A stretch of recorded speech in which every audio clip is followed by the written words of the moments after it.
The recording has started. Bismillahir Rahmanir Rahim. Alhamdulillahi Rabbil Alameen.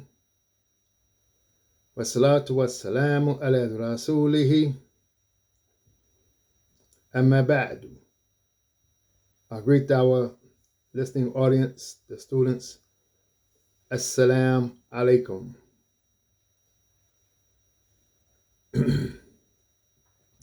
Okay, today we're going to be looking at chapter 2, verse 142. If you want to take your Quran out to take a look, 142. But we're going to start a little different, and we're going to be changing the way that we are presenting in the class, as well as on Thursday evenings. We're going to be looking at Imam W.D. Muhammad now. We're going to be studying Imam W.D. Muhammad. Perhaps we will today. We're going to start today, and I will show you the process, some of the process today. So we'll start with the Imam now, this time. Then, in looking at Imam W.D. Muhammad, and you see the sources here that's on the page I will give you, then we have to find the logic in the verse, in the Quran, the verse that he's speaking from. Now, when we first start out, we'll take the easy route. We can find the verse. Then, as we get good at it, we'll be able to read the Imam and find the verse that goes along with the logic that he's speaking, and then look at the other sources that we can get a complete analysis of the verse itself, what the Imam is saying, and get a greater understanding of Imam W.D. Muhammad. This is what we'll be moving towards, and this is where we're at this point with the Mali students. As I always say, I'm speaking directly to the Mali students. This is where we're at. Reading Imam W.D. Muhammad and understanding him by the Quran from the Quranic Arabic text. So we're going to start out here with a reading, and then there's more to it at the end of the presentation. There's more to this. So I'm giving the first part, and then how I approach studying and understanding Imam W.D. Muhammad, and after that, the application. So we're speaking from February the 25th, 1995. It's been about 29 years, 1995. This is in session 2 of the Ramadan session. Volume 1 is volume 1 of the Ramadan session. And I encourage all of the students to get the Ramadan sessions. There are 4 volumes now from Imam Ronald Shaheed. There's 4 volumes. He's completed the 4th volume because we're going to be studying the Imam from those volumes. We're going to be studying him from the Ramadan sessions. So there's 4 stout volumes. So this is volume 1, and this is page 121 and 122. So you have to go read these 2 pages, 121 and 122, and then come back and see with the recording. You can see how I extracted the idea from it. I'm not quoting him word for word, and we'll discuss more in the class, but you'll see how I grabbed the idea from it. And then as we go, I'll show you how to find the verses, so forth and so on. So, and this was in Athens, Georgia. 1995, February 25th, 1995, in Athens, Georgia. Volume 1, page 121 and 122. So he says in the volume, Qibla also means unfolding. That's the key. Qibla also means unfolding. Now, in English, when we see the word Qibla, a certain idea comes to mind, a certain context we may put it in this idea of Qibla. But he's saying to us, it also means unfolding. It is the sequential or progressive unfolding of something. So this gives us the principle. He's showing us in this. This is the principal idea of Qibla. It means unfolding. He says, for example, if you have a book, the Qibla begins from page 1. Page 1, that's the Qibla of the book. As you open the book and start unfolding the pages one by one. So you begin with page 1, that's the Qibla. And then you begin to unfold the book.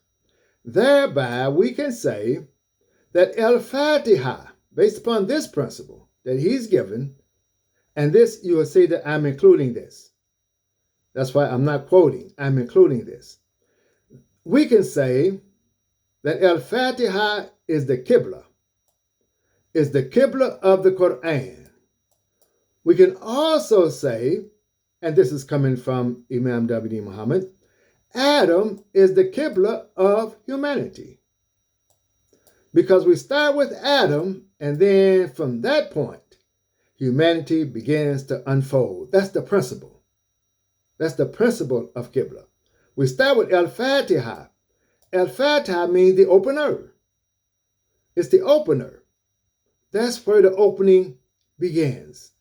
That's where the unfolding begins. The unfolding.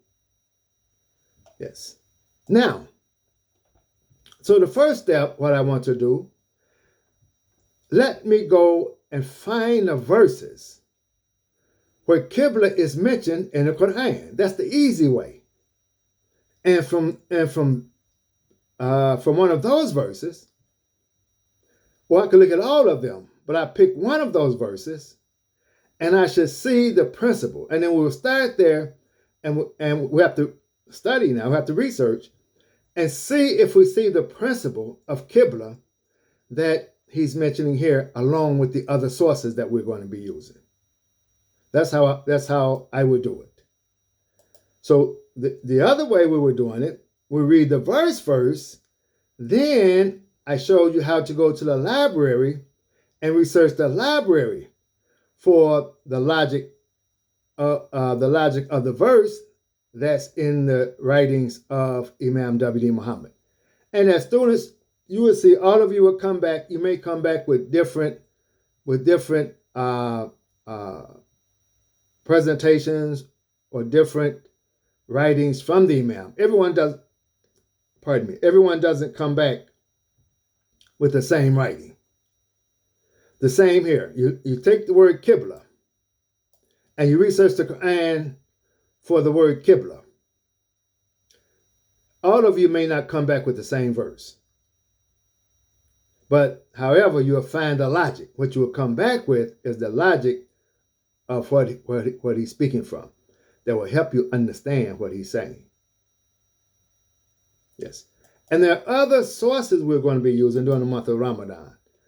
We're using a couple of sources today.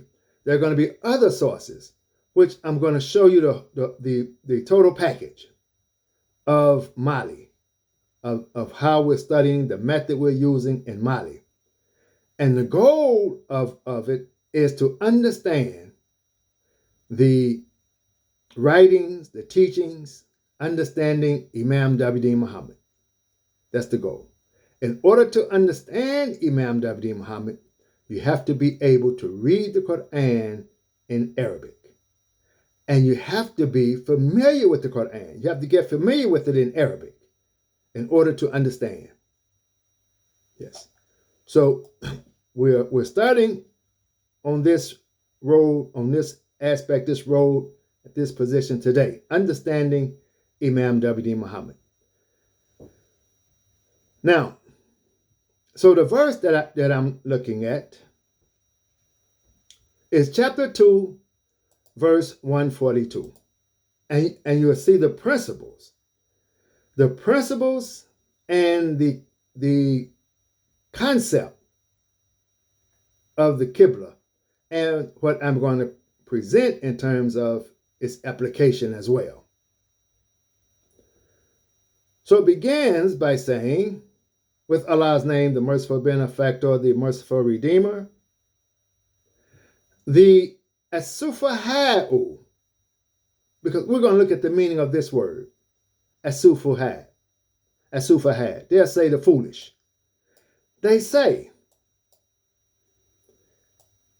the foolish of mankind says, they will say, see, this is letting you know they will say, sayakulu, they will say, the foolish-minded, the weak-minded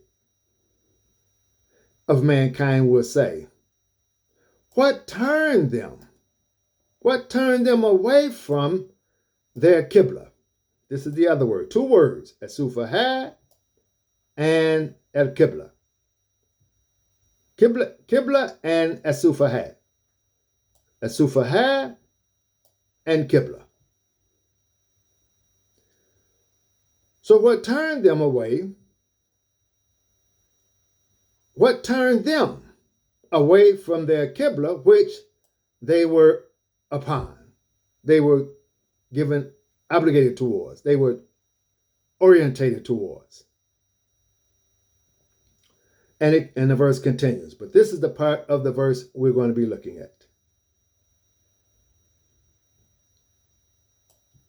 From Ragib, this is one of the sources, Ragib.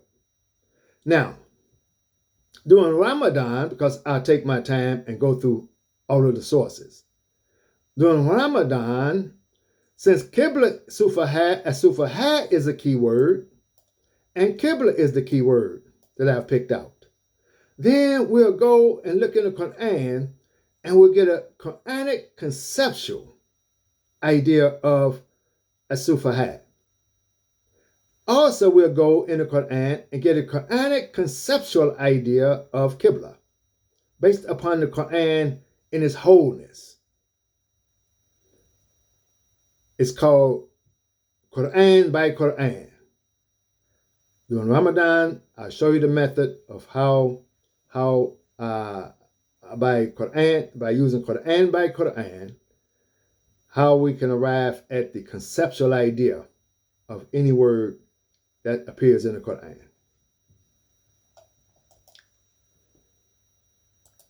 Then let's go to the dictionary, and the source that we're using is Ragib al-Isfahani, very popular, very well-known dictionary. Many of the scholarly people that do research, Quranic research, they will refer to Ragib. It's one of these sources.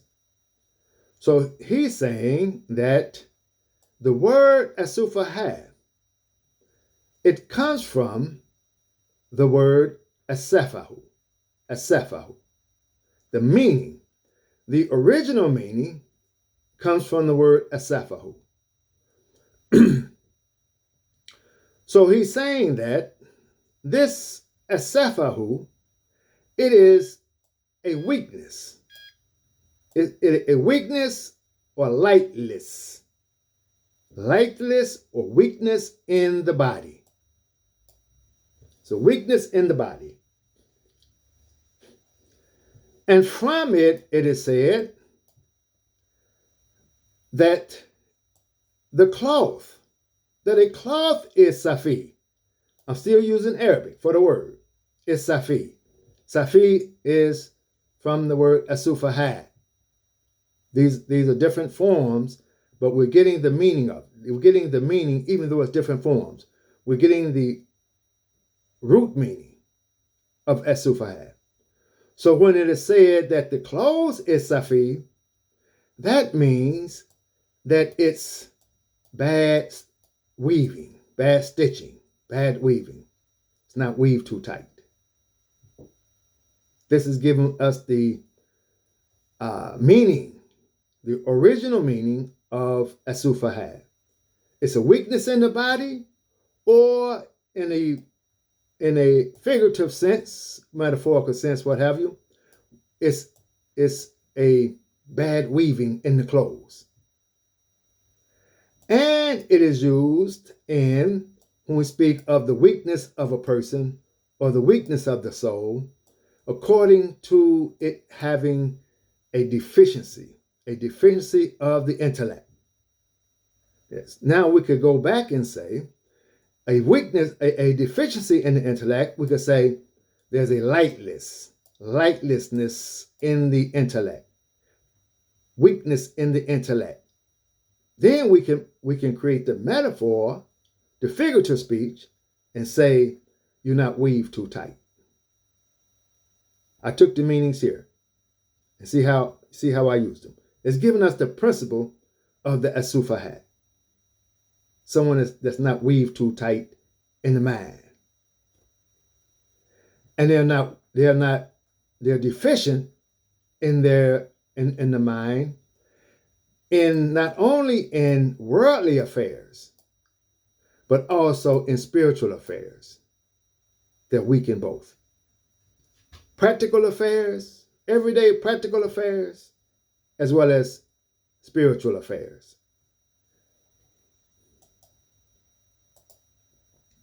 Now, we go to the first part of the verse when we say the Sufahad. I'm going to keep using Arabic. When we say the weak-minded, they would say, they're going to say, the weak-minded of mankind, they're going to say. So Ibn Arabi here, he's saying that they're called As-Sufahad. They're called weak-minded because of their weakness of the intellect. So you can see he's saying something similar to Ragib, the weakness of the intellect. For the absence of the being sufficient, the absence of sufficiency of their intellects by recognizing, the absence of recognizing, not able to recognize the truth or the reality of the religion of al-Islam. He's putting it in that particular syntax now, that particular context. In the context of being weak-minded, when it comes to recognizing the true reality of the religion of Islam and it's reaching its conclusions, recognizing the reality of the religion and how it reaches its conclusion or its judgments upon what is known by the truth of its doctrine. And that's the word I want to use, doctrine. It's school of thought, but not school of thought, madhab. It's doctrine. And standing by it. They can't recognize it. Their minds are too weak.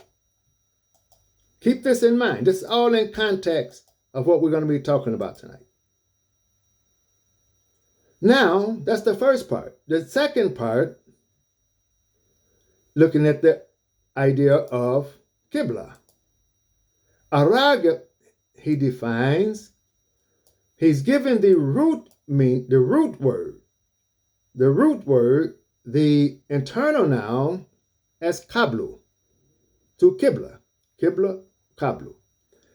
He says that it is used in the preceding, something that's preceding, something that comes before, that which comes before is preceding.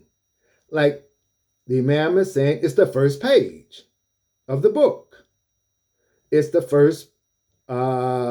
first person of humanity. It's something that's coming, that's preceding. It's something that precedes. And this preceding occurs or is used in terms of making connections. Like if we look at the Qibla in terms of the Kaaba, we all turn towards the Kaaba. That's the Qibla. So it's an acceptance. It's an acceptance that we all have, and we all turn and orientate ourselves towards the Kaaba. So we see the Kaaba as the Qibla is pulling things to connect to it. This is the Qibla. It's pulling things to connect to it. And also he's given the word. It also disperses. It throws things out. One aspect is like acceptance is pulling it in. Everyone is pulled in towards the Kaaba. And another aspect, everyone disperses out from the Kaaba. Providing the Kaaba is the Qibla. Now, with Imam W.D. Muhammad, because that's who we're studying, he's concentrating more on the second idea. When things that are being pushed out from the Qibla, we say the unfolding. The Qibla, it means also unfolding. It means acceptance, like you hug someone, you accept, you're bringing them into you, or unfolding from a certain point, from a certain reference point. So he's using more of the second idea of when he's talking about the unfolding. Now, that will help us, give us an idea about the Qibla also means unfolding in what he's saying. He's not the only one that's saying it. Now, some of us, because we're not familiar with Quranic Arabic, because we can't read dictionaries, we may not have this understanding, just this small understanding of the word Qibla. So he's giving it to us. Now we can begin to understand. And we look at more to give us an understanding of what he's saying. Because he's not the only one saying it. And it also gives the meaning of it being the opposite of after. The word Qibla, also gives it's the opposite of after. Now, when you read the 2 pages, you'll also see how the Imam is given that definition. But for what we're presenting tonight, I'm not taking everything from the 2 pages. Read the 2 pages to you, and you will see when you go read the pages, you'll see what I'm doing. Okay, now let's look at Ibn Arabi. Ibn Arabi is saying, speaking from the Quran on the part where it says, what turned them away from their Qibla, which they were accustomed to, or which they were turned towards? What caused them to change? What changed them? Because now this is the comment he's making on this part. Because they were, and this is the ones who are asking the question. The Sufahat is the one that's asking the question. Those that are not too intelligent, those that are not too bright. Because they were Muqayyidina. Muqayyidina, they were shackled. They were shackled. They were shackled, or we could say binded.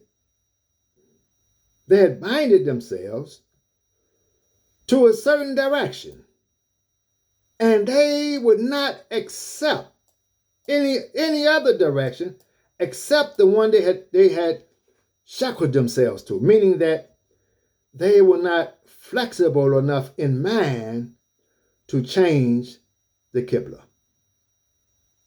which they were orientated towards. Yes.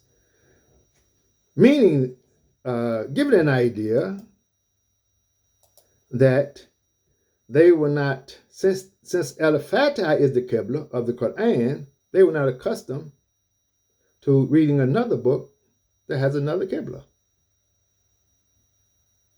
in a way we could say. But we're going to see this idea of the changing of the Qibla, because we're not limiting our comment to the Kaaba.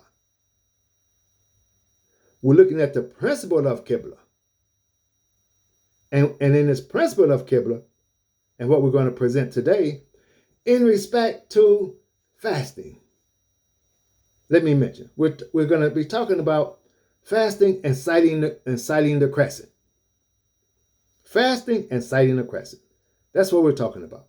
So the reference of Qibla in reference to sighting the new crescent for Ramadan.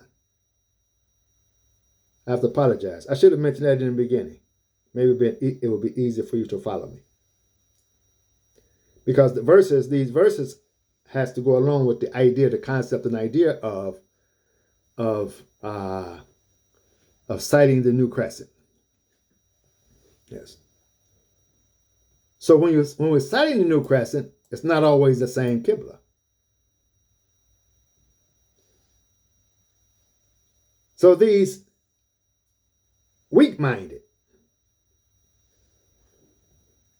they're saying these things and they're fixed.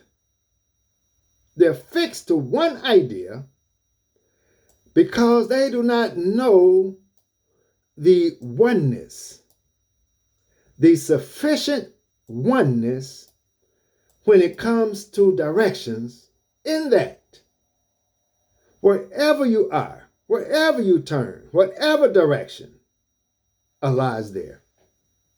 Due to his oneness, he's always there. Keep that in mind also. So this is Ibn Arabi on this concept of Sufaha and the concept of Qibla and being chained, shackled to an idea. So now we're looking at Imam W.D. Muhammad. The full presentation of him that I'm presenting, he says, if you use your imagination, the Qibla or Kaaba being the center and the people responding to the Imam doing prayer. So he's giving an example now of the principle of the Qibla being used. That if you can imagine yourself at the Hajj or the pilgrimage, and everyone there is praying, and we know when you pray, you face the Qibla, you face the Kaaba. So when the Imam gives the signal and begins to rise from the prostration, imagine, he gives the signal, Allahu Akbar. He rises from the position of prostration. The unfolding starts. Like a rose unfolding its petals one by one. He's given the concept of Qibla. This picture continues all over the world, from time zone to time zone. It can start at the Kaaba, and many of you have made the pilgrimage. Many of you have made the Hajj, and you can imagine you've seen pictures of the Hajj, and you see people rising up from the prayer. They're all in the position of sajda. They're all in the position of prostration, and they start there, and they start rising up. And it goes from that central point of the Imam, and it starts going out and out and out. This picture continues. It continues all over the world from time zone to time zone. Now, the Imam is saying, continuing, if the rising occurs all at once, then it's not an unfolding, and you lose the beautiful picture.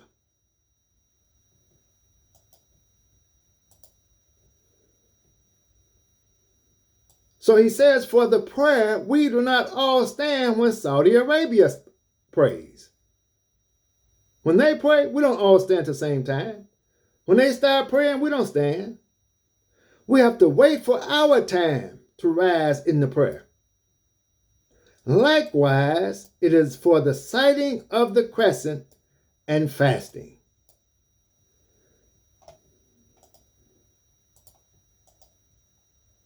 And this is the point that we're making. The moon, continuing from the Imam, the moon is to be sighted in our own locales if we are to maintain a beautiful picture of the unfolding flower. We must wait for the unfolding from the starting point from the Qibla. He mentioned this in 1995, almost 30 years ago.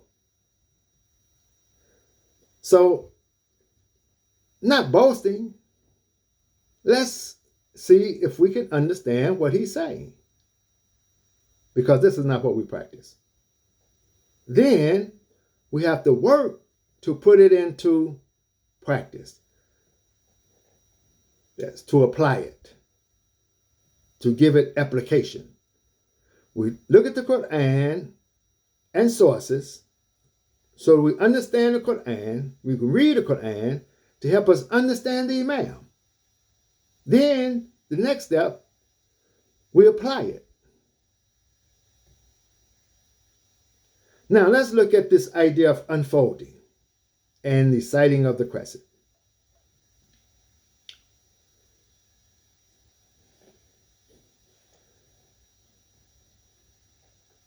Here I have from moonsighting.com a good reference, a good source for sighting the crescent. Moonsighting.com. So you see here on the map, now those of you who are looking at the recording, you won't see the map, but you can go to where I'm showing the map. But you can go to moonsighting.com and you can look at the, what does he call it? The visibility curves. It's called visibility curves. Look at the visibility curve, then go to Ramadan 1445. Look at 1445 RMD is Ramadan 1445. When you pull it up, it should be March 10th, 2024. That's this year. March 10th, 2024. So let's look at the graph here. And let me help you in reading the graph. I see some of you trying to read the graph. You're having a problem in reading the graph. I've been doing this for years. Started back in the 80s. Okay, but let's say 30 years. 1995, I was doing this way before 1995, but 30 years. Let's put 30 years on it. And we're at where we are today. 5 years from now, we shouldn't be at this same place that we are today. So looking at the graph, you see the colors here in the graph. These are the curves. He's showing the possibilities of seeing the crescent. These are the possibilities. Outside the color, if we look here, from Africa on back, this area here, on March the 10th, there's no way that they can see the crescent on March the 10th. The actual, now at this yellow line, he put this yellow line here. Let me show you. He put the yellow line here that you see here, this yellow line. He's saying that this yellow line, he's showing the elongation is 8 degrees. What does elongation mean? Elongation is, if you can imagine the horizon. This is the horizon. And we're looking at the time the sun sets. So we put a circle down here below the horizon. That's when the sun sets. We have to wait for the sun to go below the horizon. And the moon, if you're looking west, directly west, and then a little to the left, the moon is going to be above the horizon. This will be the moon above the horizon. Now, you have a point here. From here to here, there's a certain point. It's referred to as the azimuth. Here, and then from here to here, there's a point. And from here to here, and there's the point here of the crescent. You have these 3 points. It makes a triangle, so to speak. But you're looking at a sphere. It's not linear. It's looking at a sphere. But that's a triangle, looking at it as we're looking at it. So he's saying here, from the elongation is the distance or the degree from the sun to the moon. From this point to this point, it's 8 degrees. And the moon, the altitude is 5 degrees. From this point to this point is 5 degrees. He put the yellow line here. He's saying that based upon his studies and his research, this line represents most likely the most opportune time to see the crescent. What's preventing you from seeing the crescent is the glare of the sun. The moon has to be so far, in terms of the altitude, has to be so far, and he's giving it 5 degrees. Because perhaps in his research, and he has people doing this all over the world, he gathers all the data and information, what have you, based upon his research and others. I've had personal conversations with him, and I've had personal conversations with Brad Schaefer, who is one of the leading authorities in what we're talking about. These are 2 astronomers. Shaukat, this is Shaukat's curve we're looking at. Shaukat, and then there's Brad Schaefer. And I have seen his work also. However, stay with me on this. So he's saying that the moon has to be at least 5 degrees in altitude above the horizon, and at least 8 degrees in this month in the elongation, the degree between where the sun is setting and where the moon is. It has to be at least 8 degrees.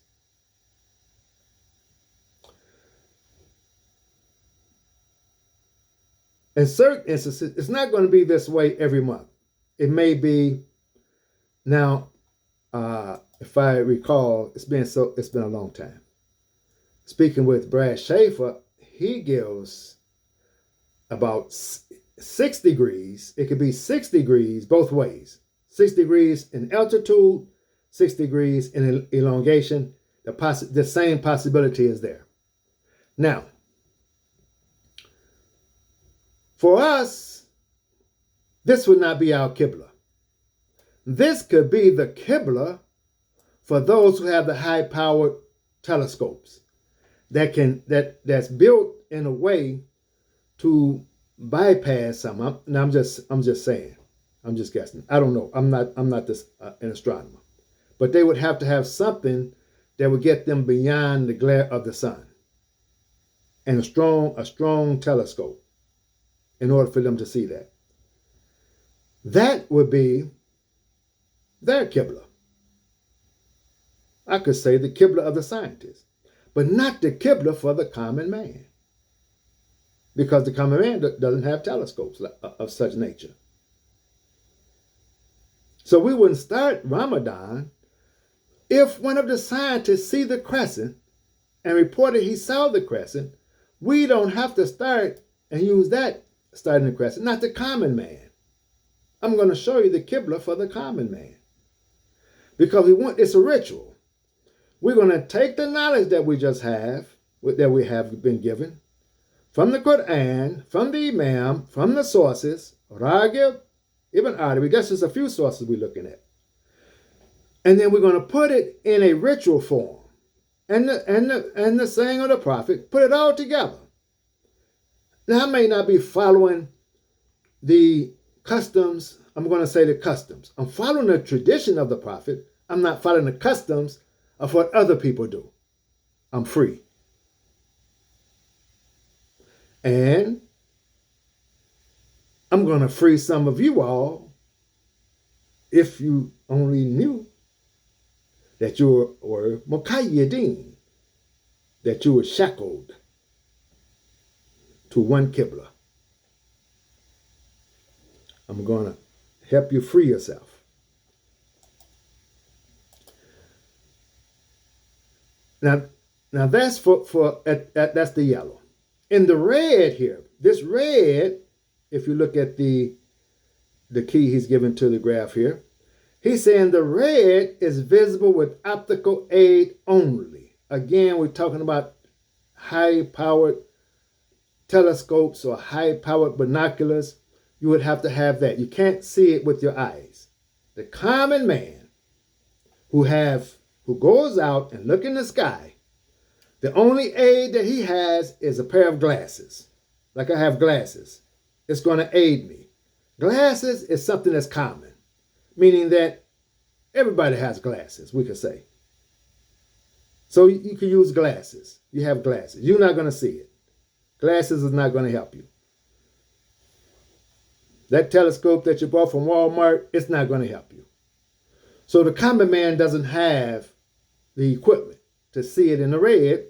So you wouldn't make the red, at this point of the red, if we start here, out here, it would not be the Qibla for the common man.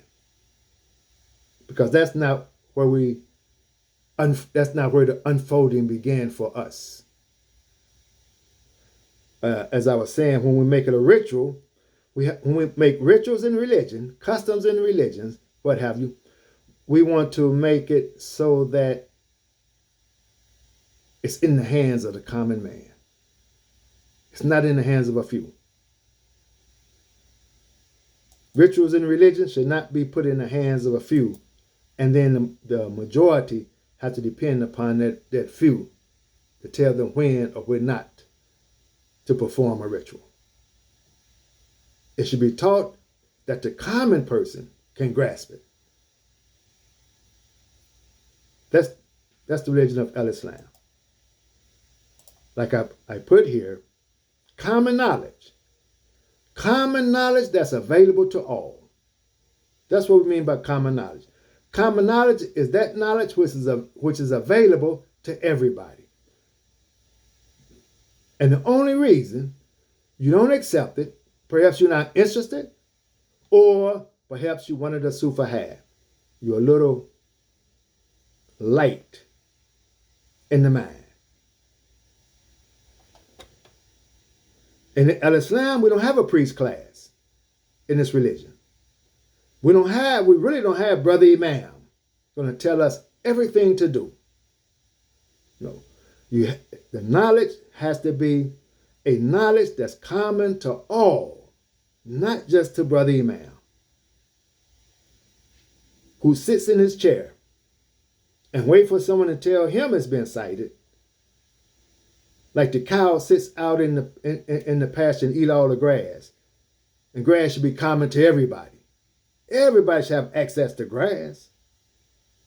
It's not like the date tree. Now, if you have the whereabouts to get up there and get the dates from the date tree before they fall, every common person may not have that. But grass, grass should be common. The knowledge of grass, that knowledge should be available to everybody. But when you have this priest class, this cow class, you got to sacrifice that cow, where you are the only one that can eat that knowledge, and then you give milk to your subjects. You give them just the milk, and they think they're getting something. We don't have that in Islam. Yes, it has crept into Islam, but it's time to free ourselves from that. If you can't look up in the sky and see a crescent, then you have been made lightless in intelligence. You are one of the Sufaha. Just go outside and look in the sky. We'll come back to it.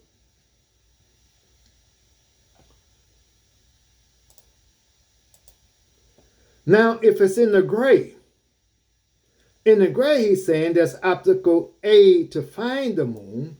You have to be able to use optical aid to find it. And then after you find it, maybe if you take it away, maybe you can still see it. And maybe what you use it may not be as high powered as you use for the red. Still, it's not something for the common man. So our Qibla our unfolding would not begin with the gray. The blue now, if it says visibility if perfect conditions. This is where a lot of us made the mistake last year for the Eid. You read if perfect conditions, you're thinking if it's not cloudy. No, that's not perfect conditions. You have to have the perfect kind of atmosphere. It has to be perfect for you to see it. In the United States, we don't have that perfect atmosphere. A couple of places it may be, the closer you get to the green, to this green here, maybe you would see it, because there may be a degree of error between the green and the blue when you get around here. But last year, and I was showing the class, those who were going to cite it for the Eid, they was using this graph for the Eid, and then they were going to go out and verify it. However, and the whole United States was in blue. And I was saying to them, you shouldn't use that, because now, for those that's just using this graph, if you don't verify it, and you say you're going by the sighting, and you don't verify it, then people waiting half the night whether or not it's going to be an Eid the next day or not. So at the last hour, you're saying to people, there's no Eid. The sighting was not verified. Some say the sighting was verified. The sighting wasn't verified. So you get a message saying that the Eid will be delayed a day. That's not practical. In 2024, that's not practical for the intelligent mind. That's practical or trying to be used by those who are a little lightheaded.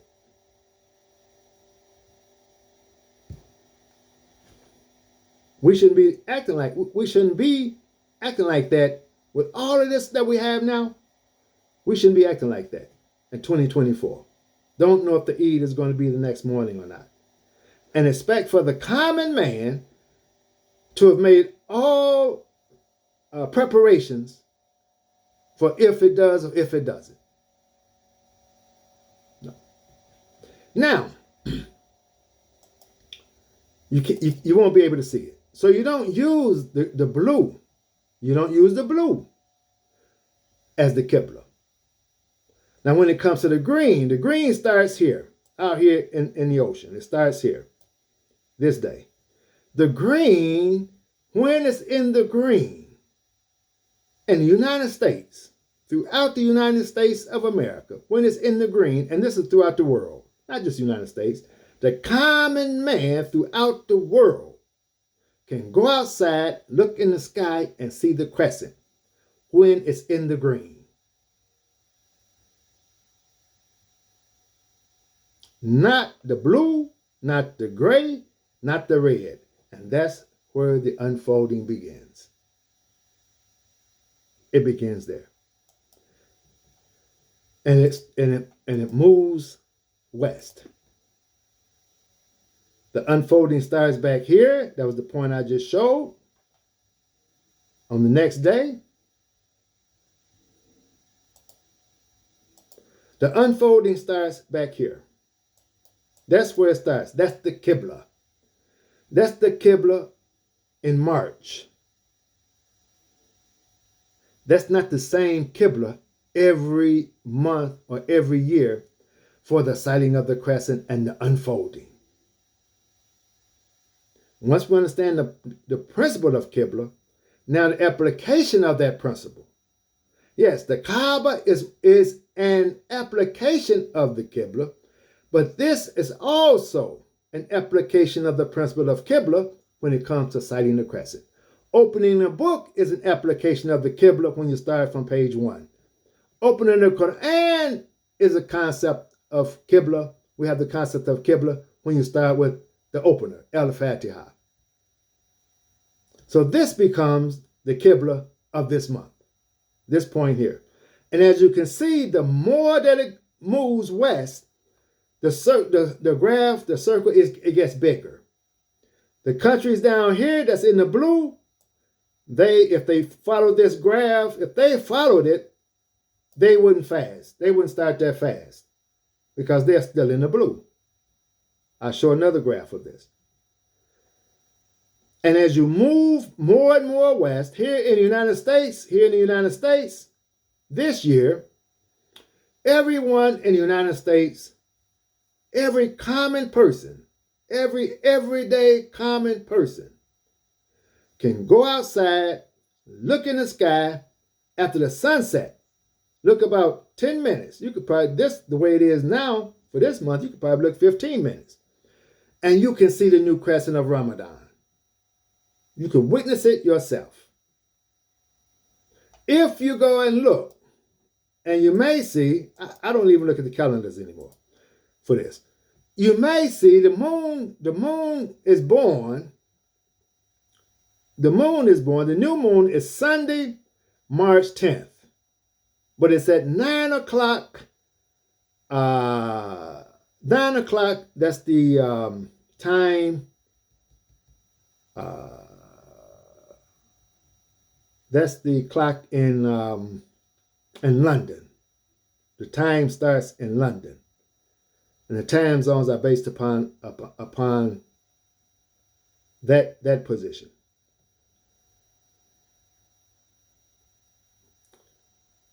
So, and we're in America. We have Eastern, West, we have Eastern, Standard, Central, Mountain, and Pacific. Those are the time zones. But at 9 o'clock, that's about 4 o'clock a.m. So the calendar may show the new moon on this date, March 10th. It may show new moon. Now I'm sharing this with you. Some people look at the calendar and they see new moon, they'll say Ramadan starts tomorrow. Because that's where they're at. It starts tomorrow. Everybody can look on the calendar. The common people in their community can look at the calendar and say Ramadan will start tomorrow. The Imam says, well, I called here or there and the moon was sighted. So he could keep the same language and go along with the common people because the common people don't have any other body of knowledge to determine. And they don't look in the sky at all. I'm not following them. So you can look on the 10th, you're not going to see it. I can tell you now you're not going to see it. But what we do, we have a conference call and we all go look on March the 11th. Now we've been doing that for, I say we, meaning those that have been students in Mali and others. We look on the 11th. But this is not, I'm not Brother Imam with Mali. I don't tell the Mali students what to do. I'm educating. I'm not in a position to tell people what to do. I'm not in a position for you to listen to me and follow me. I'm in a position of teacher. You can take this and apply it if you're interested, if you want to, or not take it. Believe me, I'm not going to follow you up and see what you're doing and what you're not doing, only for my personal research. I look to see what people do for my own personal research. But I've been doing that for a long time. But I'm not here to give anybody a problem. Now, if this messes up your plan, that's your own problem. It's not my problem. So we've been doing this for 10 years. So I don't have to Some of you have been doing it for more than 10 years. Personally, I've been doing it since the 80s, but I could say at least more than 10 years. We do this, we put it on Facebook, the list of people that cite the Crescent. You already know how to do that. So I don't have, that's not what I'm doing. I'm just going over this today for you. But there's something new that I want to show you that we need to take a look at. We're not there yet. We're not there yet. Okay, so everyone will see it. Go outside on the 11th. We have a conference call. You'll hear people on the phone saying, yes, I see it. Someone say, I don't see it. It's raining. It's cloudy. But you'll hear enough people saying, I see it. We've been doing this for 10 years, more than 10 years. And now it's becoming common for the common man. Now think about it. Ever since we've been doing this for the past 10 years, each year, more and more, up to now, we don't depend on Saudi Arabia. We don't have to depend on Saudi Arabia. But as a group, as a community group, we don't have it yet. Not all of us.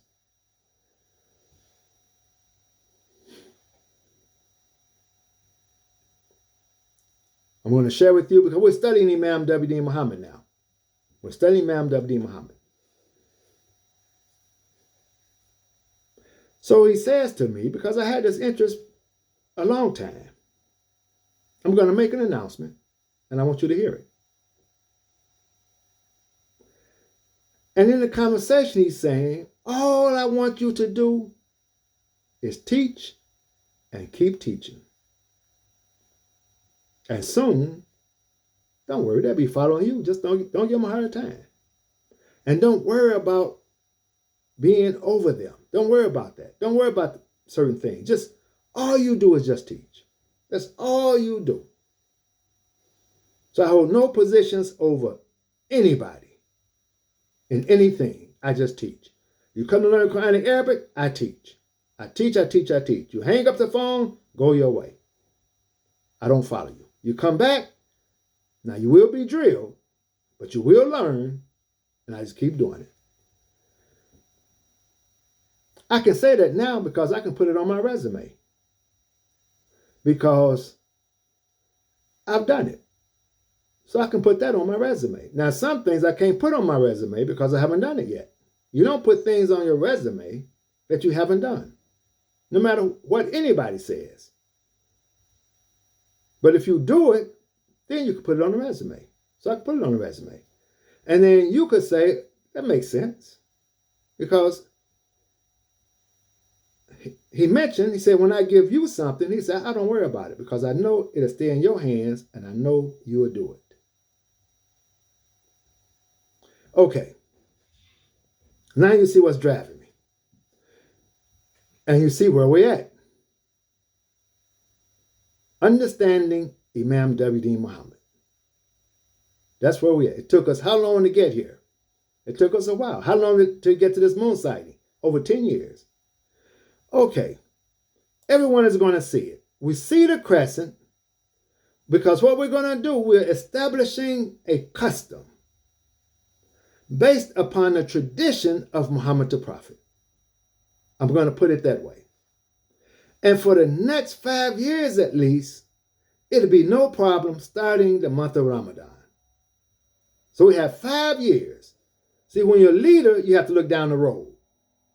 We have 5 years for all the common people who's interested to go outside, see the crescent, and start Ramadan. In 5 years, it should be so common, no discussion. That's how common it will be. Then we may have a situation where part of the United States will see it, part of the United States will not see it. Now we start here on the 11th. That's the first night. We count March the 11th as the first night. And then we count 30 nights. We count 30 nights. And the next morning is the Eid. Now, I didn't make it up. I got that from Imam W.D. Muhammad. He said it. And there are some Imams that know he said it.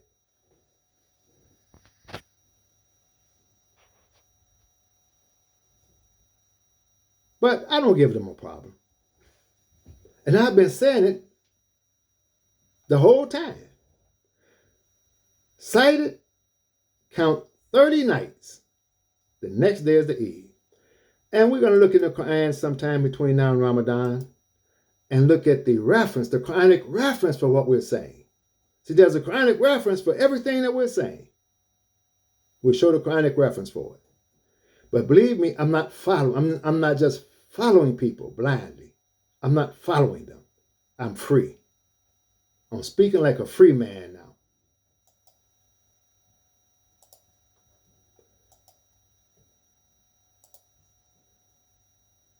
And I'm not free. I'm not a free man, but don't know where to go to exercise my freedom. I can exercise this Quranic freedom right here in America with no complex and no problem.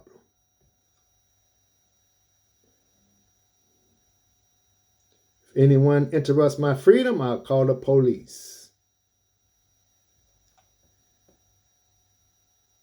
Now, continue to show you, but I'm just teaching. I'm being positive, but I'm teaching. Teaching today, I'm teaching with an ego. Some people, they say you're not supposed to have an ego. Well, I have an ego. And I keep that ego. Okay, here we go. Now, here's a month. If you're interested. See, we do this once a year. Once a year, it's going to take us 5 years. But if you was interested, it would take us a few months. But most people are not interested. But I can show you that the common man can do it. It took us 10 years to get here. I'm comfortable to know you can go outside, sight the crescent. But if you're interested, on July the 25th,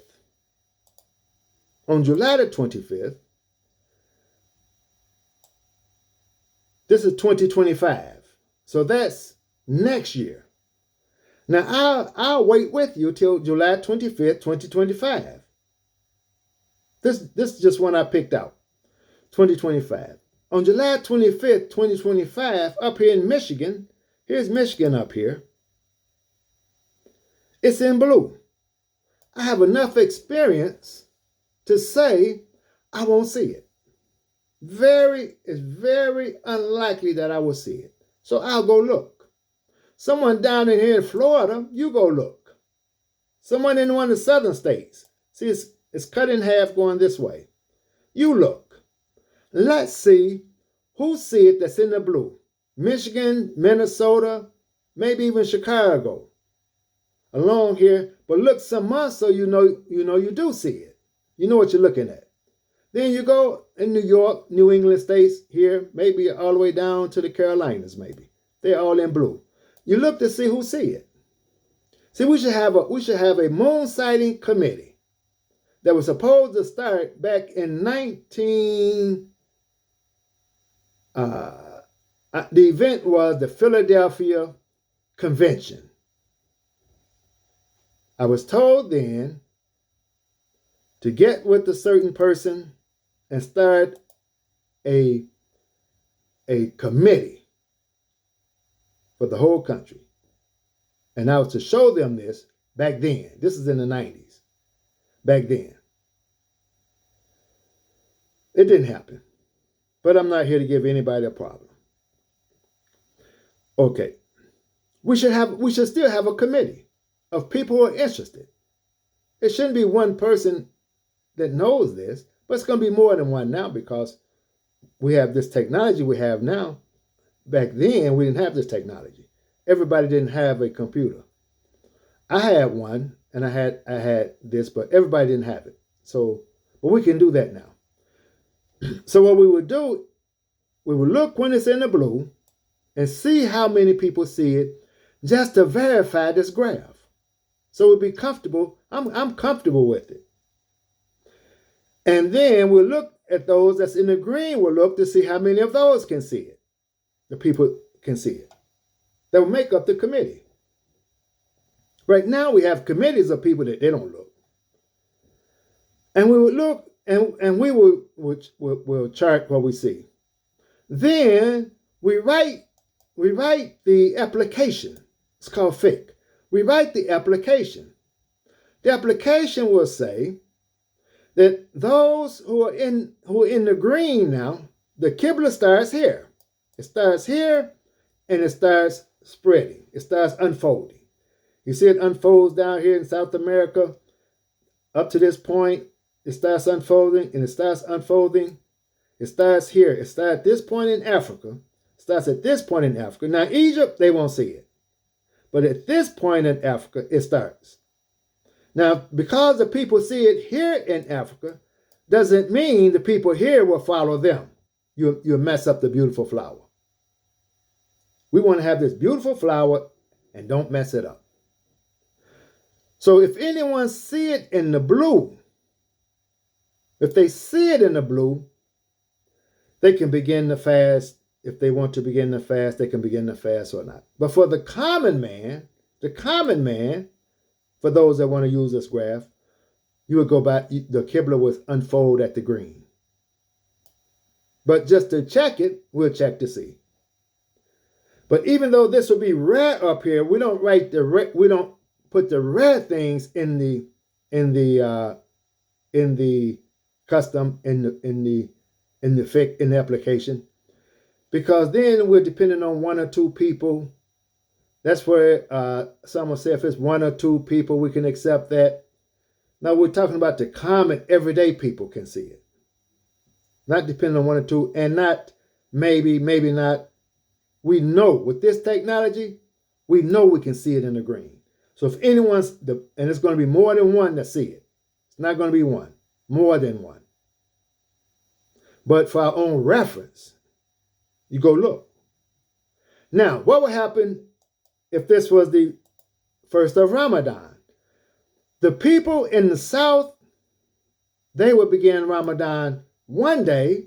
The people in the north up here, they would begin Ramadan the next day in order to keep the beautiful unfolding of the flower.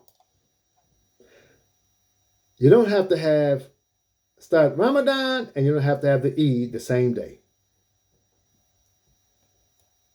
So the people in the north, they would count 30 nights. They would have Ramadan the day after the people in the south sight the crescent and count 30 nights. Now, it's going to be a while, 5 years or more, that we have time to work on it. That when the time comes, we're confident in what we're doing. That's why today, maybe I shouldn't say ego, I'm speaking with confidence, strong confidence. That we'll be confident that we can have it where half of the United States starts Ramadan one day, the other half starts another day. Yes. What am I basing this on? The sources I just gave. Let's go back and read it. And go and look. 1995.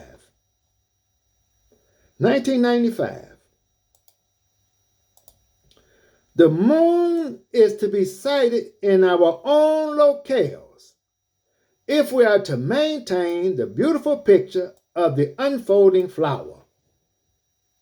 Imam W.D. Muhammad. We're not there yet to have that beautiful flower.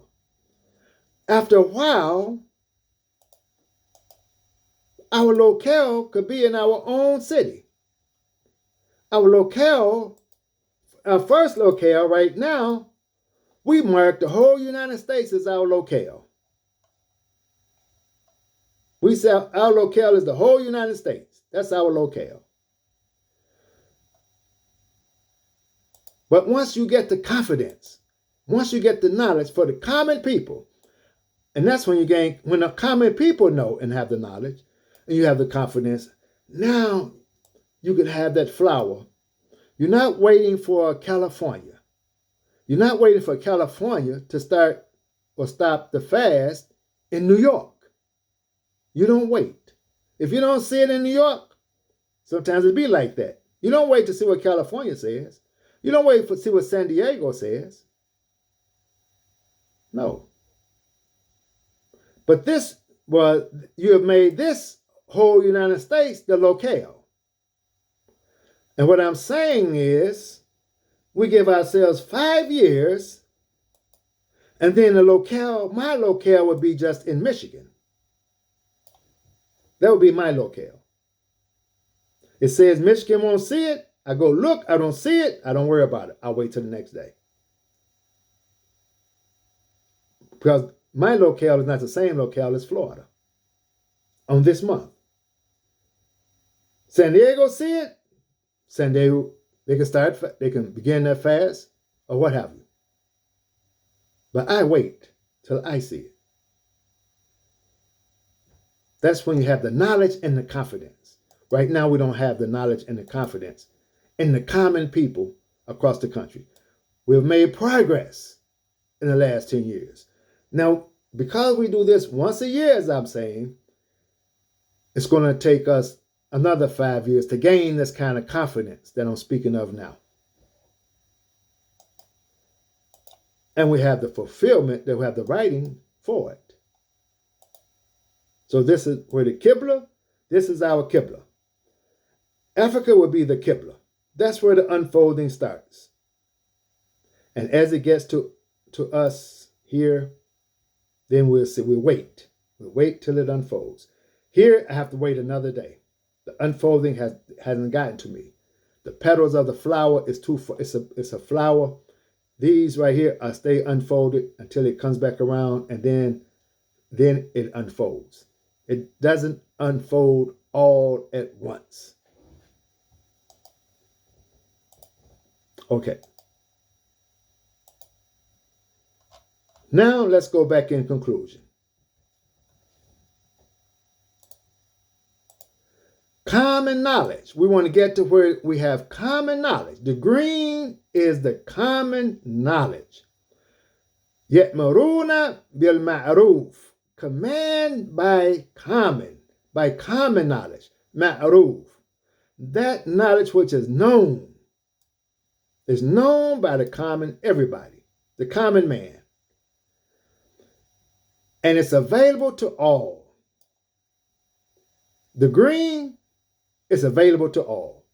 The blue, the gray, the red is not available to all. Therefore, it's not common. We don't have a priest class in this religion of Islam. If you can't look in the sky, it's that simple. Look in the sky and see a crescent. Because mentally you're thinking it's so mysterious you can't see it. You need to call someone. Then you have been made lightless in intelligence. You are one of the Sufahad. It is becoming common. It's becoming common to have a computer, a tablet, or a phone. That's common. Everyone who's listening to me right now, everyone that's going to be listening to me later, everyone that's going to be listening to the recording, all of you have a computer, tablet, or phone. The children have phones and tablets. Thereby, this knowledge that I'm sharing, this graph and knowledge that I'm sharing, it can be shared to the common person. This is not knowledge that I have that you can't have. I'm sharing it, and I'm sharing it with the common person. Then, if I take this away, if I take the graph away, you don't have the graph anymore. Shawkat, he just takes it off the internet. You don't have the graph. You can still go out and see the crescent because you'll be experienced enough to see the crescent and begin Ramadan and count 30 nights without the graph. And you won't be at the end of the month trying to figure out, is tomorrow Eid or not? If you're doing that, you're one of the Sufahad in 2024. I thank you for your time. Assalamu alaikum.